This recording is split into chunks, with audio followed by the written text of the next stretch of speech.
worry, I won't speak to you in Hebrew. Okay. Well, Yarden probably appreciated it because she doesn't get to speak in Hebrew very. Her in Hebrew That's great. That's great. A couple minutes. She actually knows my mom a little bit. Really? Because my mom, she runs the Jewish Student Center at IU, so Yarden. Oh, good. And then my dad's part Israeli, but my parents are divorced. So Okay. That's awesome. I'm sorry? Now I know. Yeah. Well, I thought it was a solid win for our group. Really wanted them to come back today and, obviously have the lower turnovers, which is good to see that we're under 10 today. 24 assists once again. I think yesterday or the other day it was 25. So we are sharing the ball at a high clip. Finding scoring from a lot of different people. Yarden, 14 points in 18 minutes. I thought she came out, was really good early. Got us off to the start that we got off to. But I love how we're sharing the ball. I love that we have different people on different nights scoring the ball. Grace Berger, I thought, she's had a lot of special moments, but, for whatever reason, I thought she was really good this afternoon. And in terms of running her basketball team, the six assists, but, she did some really, really nice things. So, again, another opportunity for us to get better. I did think we got better. We challenged them to get, especially with our screening. We thought against Bowling Green, we had some miscues, some slippage there offensively, and I thought tonight, especially in our dead ball situations, our blobs, we got some really nice action and some open shots. So.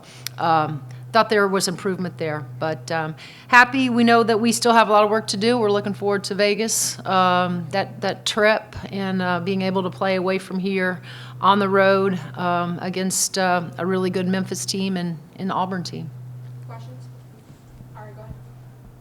I wanted to ask you, the reason I got really late to the game just for the press conference, does that men's soccer, they went a thriller. Everybody's doing well in IU athletics this week, and you guys are the only one that haven't come down to the last play. How does it feel from your squad, and how much do you support other IU athletic teams when it's a great weekend for all? Well, I think it's fantastic. We're all Indiana fans here. There's when Fred Glass was here, it's 24 sports. And again, I call it one true family because we are. We all support each other.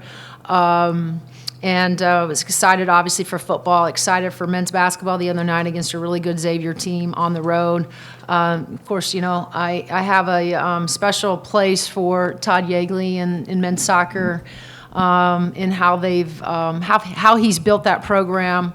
I wanted our, program to sort of mirror that with the tradition that he has, the success that he has. So, really excited, for all of our sports. This is a group of not just head coaches, but also assistant coaches and staff that are very supportive of one another. So it's a good weekend, I think, for the Indiana Hoosiers. You guys are kind of on a roll in the sense that you've won every game, and you won most of them pretty easily.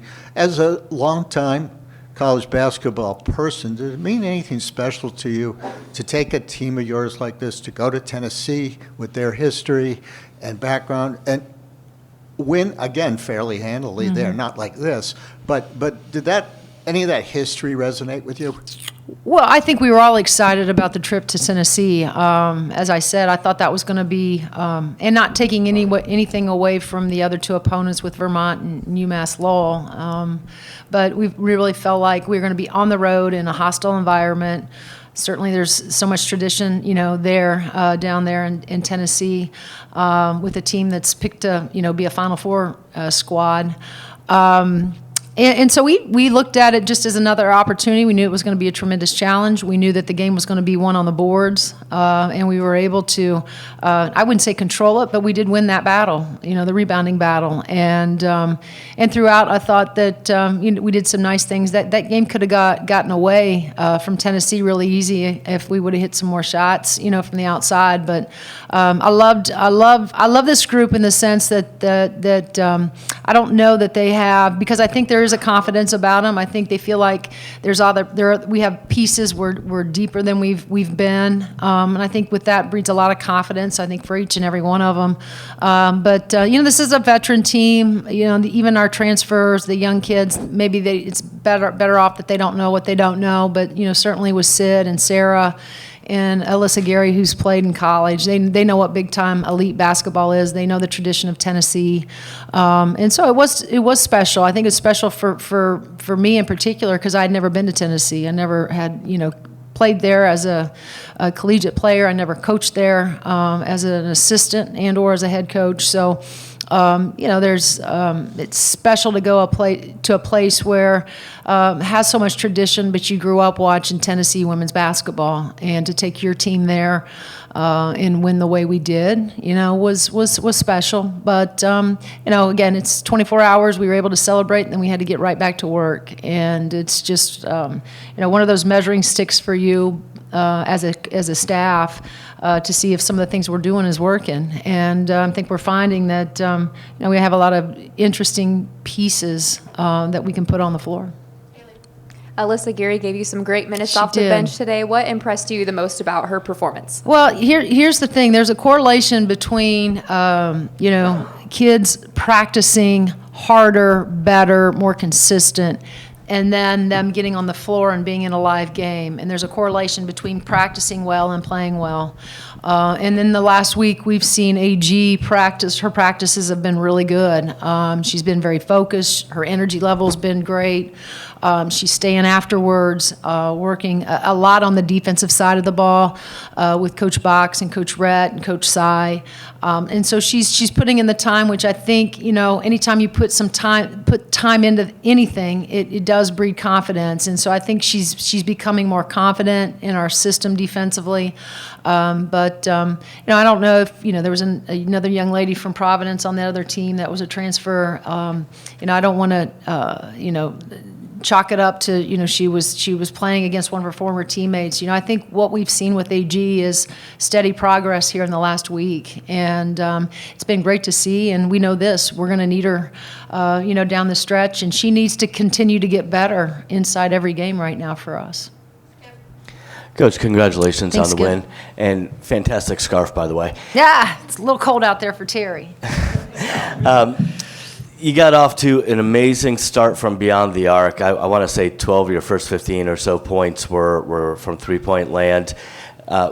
Was that the deciding factor that helped open up your post game? You got 42 of your points came from inside the paint tonight. Of course, Mackenzie with 22. What was the difference, and was that intentional to start off testing the perimeter? Yeah, I don't think it was intentional. I think one of the things that I thought we did a really good job of the other night against Bowling Green was running and pushing the pace. And so that's what we talked about, getting off to another fast start, seeing what the defense was going to give us. And it just so happened that, Grace found Yarden on a couple of those runouts in the corner.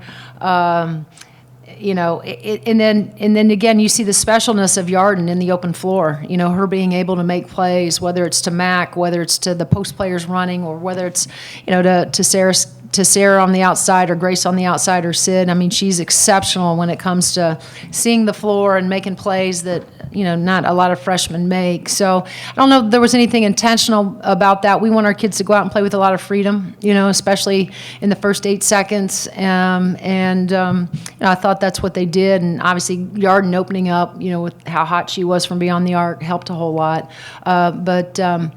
I think it's safe to say that any time you can start knocking down shots from the outside, the screws have to get tightened out there defensively, for those perimeter players, and that does open up some things on the inside for Mac and AG as well. So I think it's a combination of both. We want great balance. We don't want to forget about Mac, being down there in the low block, but certainly for us as a staff, we want our kids to play with pace and make the extra pass, take give up a good shot for a great shot. And you see that in our assists. Our assists have been high. I think we're averaging right around 18, 19 assists, which is phenomenal. Jeremy? Hey, Coach. Hey, Quinnipiac gave you guys a pretty good tussle last year. They come Yeah. out, hit their first 4 shots tonight. Obviously want to make it kind of a half-court game, and then you guys just kind of explode. What Yeah. what kind of allows you guys to kick it into that next gear? Well, I was a little worried. We were really, this is our first early game, in the schedule. And so I was kind of curious how they were going to show up at 8 a.m. this morning. But they were good. Our kids were really good and shoot around. I thought, I felt really good about their energy level. I felt like, they were excited about the 1 o'clock tip-off. And then, at the beginning, I thought, oh, no. We looked a little lethargic. I thought we were late to a few things, didn't have the fight, the focus that I thought we needed to start with. And then, I do think this. I think as soon as that ball starts going, down, especially from beyond the arc, it gives the crowd great energy, and that also resonates with us. And I thought it was just a matter of us sort of waking up and then just, getting, like I said, getting some of those shots to fall, but also tightening up defensively. Coach Box wasn't very happy with the first, 4 minutes of how the game started. He did make some adjustments over there on the sideline. One of the things that we felt, we came out, and again, this is just watching NC State and how they were guarding some of those ball screens, and then we decided that we would use the same sort of game prep that NC State used, and that's just to go under ball screens. And we didn't like that. That makes us super passive, and so we're better off when we can get out and fight over the top and bridge and gets us going defensively. And so he made that adjustment, which was the right call, and I think that changed things for us. Our mentality defensively picked up. You after the first couple games, you said you wanted to see more out of the newcomers, in particular on the defensive end. You said you just mentioned Alyssa Geary taking steps for that. How have you seen, I guess, as a whole for all the 7 newcomers, how they have transitioned and improved on the defensive end? Well, I think they've all improved. The biggest thing, though, inside of a game, of an actual game, is to be able to, play scout and report defense. There's a lot of different things that can happen inside a game. Some things that you prepare for, some things that you don't, some things that just happen,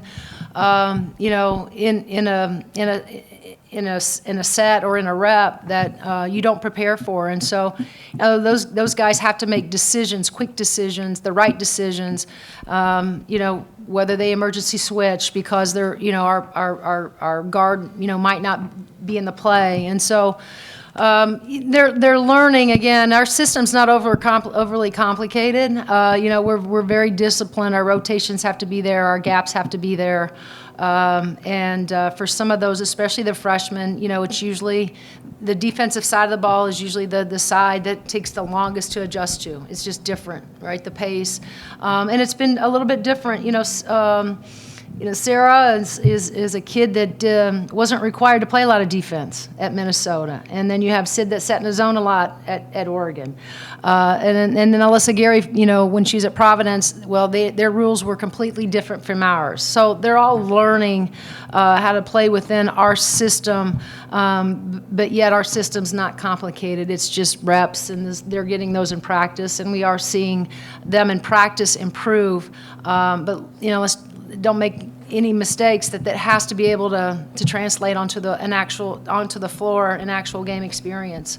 And although we're still making some mistakes, especially some of those young guys, they are learning, and that's the only thing. As long as they're learning, we can. And they're learning while they're going hard. They're not making mistakes while just going half-hearted. And that's the key, is that they're making their mistakes playing hard.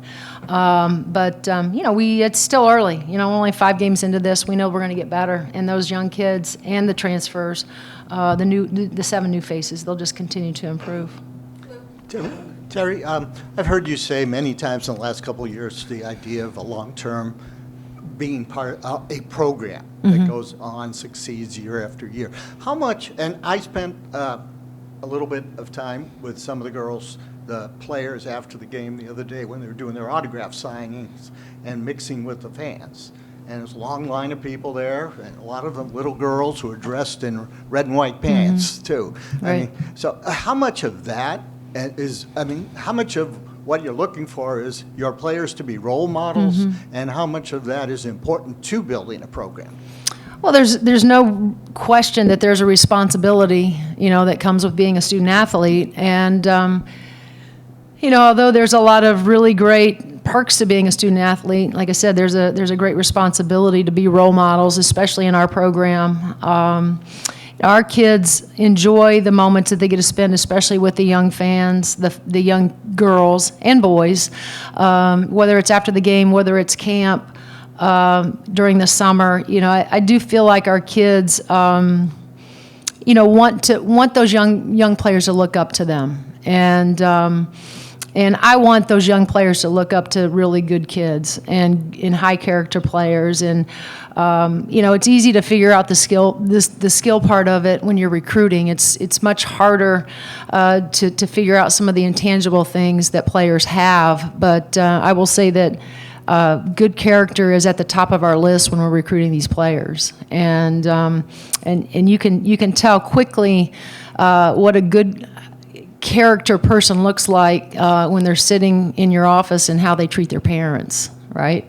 And so we pay attention to that. I also pay attention when I'm out in the summer of how they respond to coaching and being coached hard, and how they're going to respond to their teammates when their teammate drops that pass that they just threw them. So there's a lot of different things that go into our recruiting, but certainly the character piece is right at the top of the list, because at the end of the day, Lou, we want to coach great kids, and that's what we want our program to be about. And it is possible to find the good kids that are also, by the way, good players. And we've been really fortunate, since we've been here to do that.